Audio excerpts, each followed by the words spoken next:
I appreciate everyone gathering today for my wife. At the funeral of a close friend, my husband referred to a woman I didn't know as his acquaintance. As my husband finished speaking and bowed, I stood up and shouted, "What on earth is this about? I am your wife, right?" The attention of the venue suddenly focused on me. There was a buzz around the room.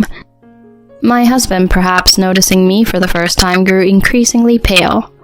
Huh? Why are you here? That's my line. Explain yourself properly. As I glared at him, my husband, in a panicked expression, shouted at me. Just go home. You have nothing to do with this. Huh? Nothing to do with this? You. Before I could say anything, I was escorted out by the staff. At that moment, my anger reached its peak. Fine. If you're going to do that, I have an idea. After that, the husband, who had continued to betray his family, would face hell. My name is Susan Underwood. I am a 45-year-old working housewife. My family is from a land-owning family and runs a local real estate business. The land and real estate managed by our family make us, in a way, a wealthy family. My father, who is 70 years old, is the eldest son of the head family. He was the patriarch of the family and considered the boss among his relatives. He is a dignified but kind and gentle father to his children. And my mother is a gentle, laid-back housewife. I was born as their only daughter. After graduating from a women's university, I pursued my childhood dream of becoming an elementary school teacher. While my father seemed a bit disappointed that I didn't take over the family real estate business, he eventually blessed the path I chose. I remained single, dedicated to my teaching career into my late 20s. Although my concerned parents tried to set up arranged marriages several times, I continued to decline.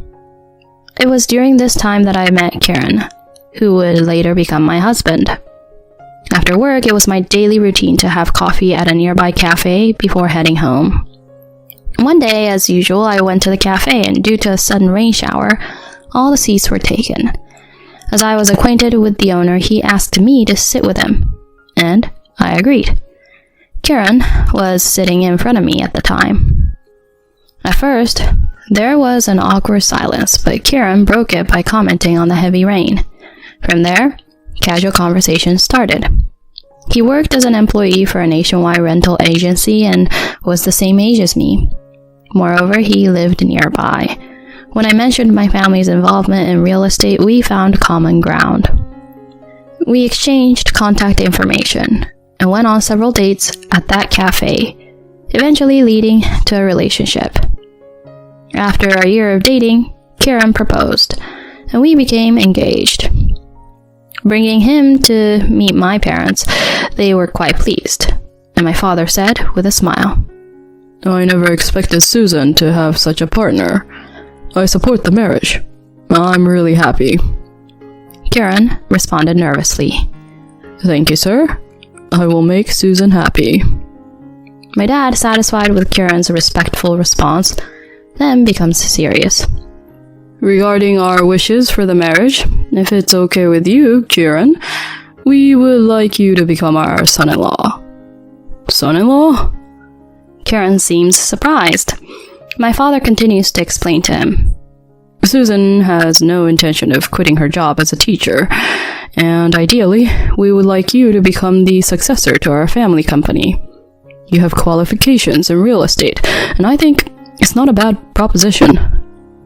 After thinking for a while, Karen tells my dad this. I'll have to ask my dad for his opinion.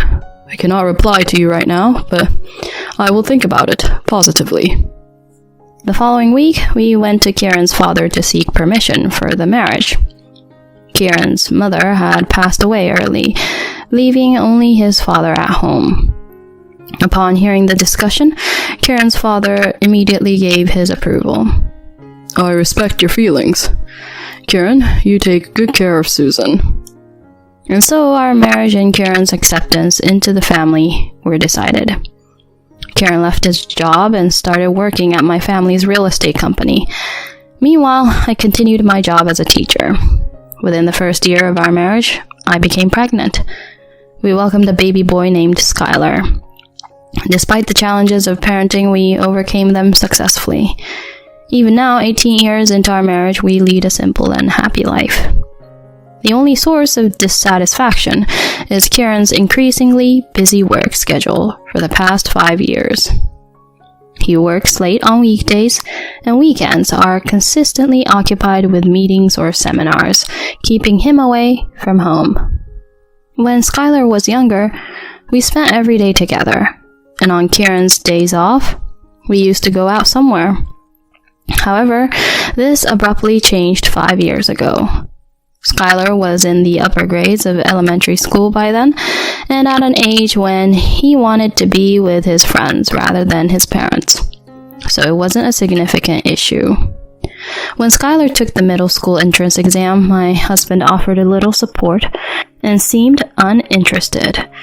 Naturally, the conversations between us, as a couple, drastically decreased. During the high school entrance exams, Kieran mostly offered words like, "Well, do your best," and provided minimal support, leaving me to handle almost all aspects of sending Skylar to tutoring, as well as supporting him through the exams. Frustrated, I spoke to Kieran once. "Hey, Kieran, lately it feels like you've been so immersed in work that you're neglecting the family.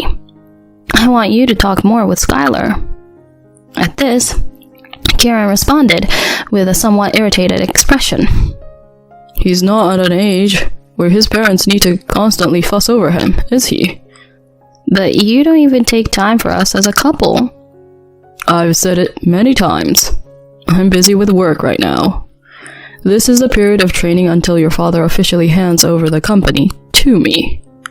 If I don't dedicate myself to the business, and it doesn't run smoothly, it will be a problem for you and the relatives, right?" "Well, yes, but..." With dissatisfaction still evident in me, Kieran let out a deep sigh. "I've been working hard since marrying into this family. Isn't it natural for you, as my wife, to understand that and support me?" "I understand. My father still operates the real estate company as the president. Kieran has become an executive, supporting my father and learning the business in the process." With the sense of indebtedness from requesting him to marry into the family, I couldn't press Kieran further. One day, amid such a life, I received a message on my phone, and the sender was Kayla, my friend from college. We were close friends since our university days, both aspiring to become teachers. Even after becoming teachers, we often dined together, and she attended my wedding, showing affection for Skylar. However, due to our busy schedules and my focus on Skylar's exams, we hadn't met for a while. I wonder what happened to Kayla. Since we haven't seen each other for a while, maybe she's inviting me for tea? While thinking about such things, I opened my phone and was so surprised that my eyes widened. It turned out to be a notice of Kayla's passing sent by her mother. "My daughter Kayla peacefully passed away after a year-long battle with illness." Despite feeling dizzy from that message, I called Kayla's number. Kayla's mother answered the phone immediately. According to her mother, Kayla had been battling cancer for a year. However, it was in vain, and she passed away yesterday. "That girl, Kayla, hadn't talked to you, Susan, about her illness. Perhaps she didn't want to burden you. She wasn't married, and if possible, I'd like to invite her friends to the funeral." Kayla's mother told me in tears, to which I replied in a tearful voice, "Of course." As it was mentioned that it was already too late for the wake, I decided to attend the farewell ceremony the next day. I reached out to friends from our school days and, feeling somewhat dazed, took out mourning clothes. "Kayla, why didn't she tell me? I can't believe I won't see Kayla again." Tears overflowed one after another. Even so, I had to properly say goodbye to Kayla. On the other hand, Kieran said he wouldn't be back until the 23rd due to a business trip and left the house in a hurry yesterday. Although I tried contacting my husband, he didn't answer the phone. I left a message saying I'm going to a friend's funeral, but he still hasn't read it. However, it's not the right time for that now. I went to sleep quietly, shedding tears for Kayla. The next day, I headed to Kayla's funeral venue. The funeral hall was spacious, and it seemed there was another funeral taking place in a different section. I approached the reception with Kayla's name, expressed my condolences, and entered the venue. When I saw the figure of my best friend inside, tears couldn't be stopped. The ceremony concluded smoothly, and I bid farewell to Kayla for the last time. As Kayla, placed in the hearse, was taken away, I clasped my hands again, shedding tears once again. Before leaving, I decided to go to the restroom and headed to the toilet at the far end. On the day, I caught a glimpse of the adjacent funeral hall. Huh? I inadvertently let out a gasp. Standing in front of the altar, bowing to the attendees, was none other than my husband, Kieran. Is this someone else's funeral? I didn't hear about this. I looked at the name in front of the venue. There it was, Samantha Kane. A name I didn't know. The young woman smiling in the portrait was unfamiliar to me, but my husband unmistakably stood there, offering greetings as if he were a family member. Unable to comprehend the situation, I stood frozen. Please take a seat as the ceremony is about to begin. The staff motioned to me to take a seat at the back of the hall, and I sat down. My husband continued to occupy the family seat as usual. Next to him, a man and a woman who seemed to be the parents of the woman were sitting crying. In the quiet venue, a voice echoed through the microphone. Today, we have gathered to express our gratitude for my wife, Samantha. The one who uttered those words was my husband, Kieran. I was left speechless and could only listen in silence. Samantha passed away from a sudden heart attack 2 days ago. Even though it was unexpected, I am overwhelmed with grief. The man tearfully sharing his words unmistakably appeared to be my husband. At that moment, I realized everything. This must be the funeral of Kieran's affair partner. And what is this about a wife? As Kieran finished speaking and lowered his head, I stood up and shouted, Kieran, what on earth is going on here? Am I not your wife? The attention of everyone in the venue shifted towards me. There was a buzz around the room. My husband, perhaps noticing me for the first time, grew increasingly pale. Huh? Why are you here? That's my line. Explain yourself properly. As I glared at him, my husband angrily yelled at me with a troubled expression. Just go home. You have nothing to do with this. Huh? Nothing to do with this? You... At that moment, Kieran spoke through the microphone. I apologize for the disturbance. She is my ex-girlfriend from the past who has been stalking me. She has some mental instability and tends to have extreme misunderstandings. What? I never thought she would appear at my wife's funeral. We will have her removed immediately, so please, rest assured. Staff, please. Before I could say anything, I was grabbed by the staff on both sides and dragged outside. The door closed in front of me, and a sense of despair overwhelmed me. At that moment, my anger reached its peak, betraying the family without a proper explanation, treating me like a stalker, and kicking me out. What on earth was he thinking? Fine, if that's the way it is, I have my own plans. 1 hour later, I stood with my arms crossed at the top back entrance, waiting for the right moment. The door opened, and the coffin was placed in the hearse. Kieran, crying, tried to get into the passenger seat of the hearse. I immediately rushed out and grabbed his arm. Huh? Are you still here? Kieran wore a look of shock. and the surrounding mourners also looked at me with confusion. Enough already. Explain properly in front of these people. Huh? I told you, you're my stalker ex-girlfriend.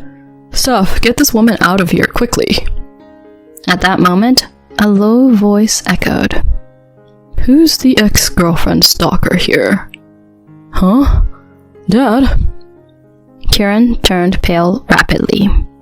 Behind me were my parents, father-in-law, and many relatives, all glaring at him with crossed arms. What the hell is this? You, who is supposed to be my husband, have been reported as the husband of a stranger.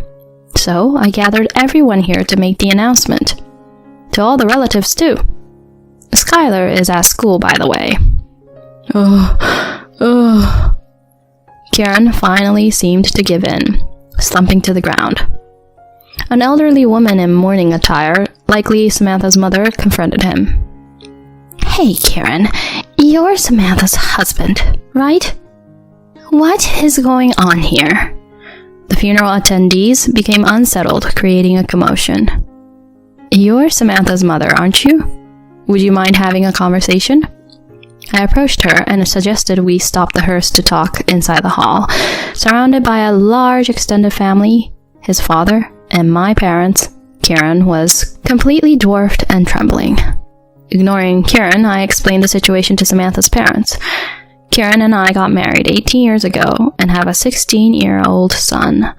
At that point, Samantha's parents began to speak as if abruptly leaving their seats. Kieran and Samantha got married 4 years ago. It seemed their relationship started when Samantha, a bookstore clerk, was approached by Kieran, a regular customer. When he expressed a desire to marry her, she initially opposed it, citing their age difference. However, upon realizing the genuine love between them, she eventually gave her approval. Due to Kieran's busy work schedule and frequent business trips, they could only meet on weekends, but Samantha appeared happy until she passed away due to a heart attack the day before yesterday. Having heard everything, I glared at Kieran. How about you confess with your own words soon? Kieran finally resigned himself. He confessed to hiding his marital status and having been in a relationship with Samantha for 5 years.